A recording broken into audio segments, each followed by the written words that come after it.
ગુજરાતમાં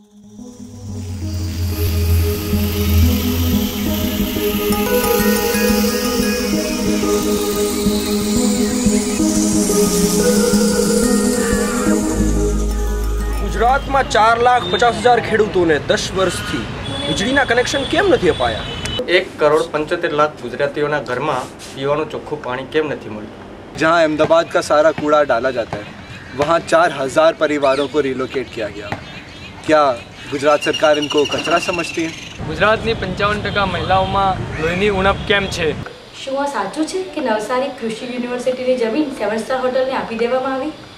કે ગુજરાતના જે 5 મોટા શહેરો છે અમદાવાદ, રાજકોટ, વડોદરા, સુરત અને ભાવનગર, એ 5 શહેરોમાં 0 થી 6 વર્ષના બાળકોનું જે જાતિ પ્રમાણ છે એ 1,000 છોકરાઓએ એ શહેરોની અંદર 840થી ઓછું છે।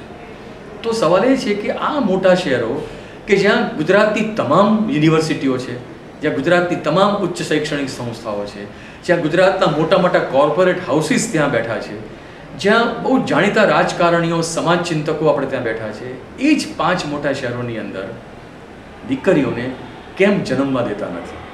એવા તો કેવા પ્રકારના પ્રશ્નો, એવા તો કેવા પ્રકારની આપણી માનસિકતા ગુજરાતની અંદર ઉપસ્થિત થઈ છે? ગુજરાતનો માતાનો મૃત્યુદર 14.8% જેટલો વધારે કેમ છે? જો ગુજરાતમાં 200 મેગાવોટ વીજળી વધારાની છે તો 11 લાખ ઘરોમાં વીજળી કેમ નથી? શું કારણ છે કે ટાટા જેવા મોટી મોટી કંપનીને આટલા સસ્તા ભાવમાં જમીન આપવામાં આવી?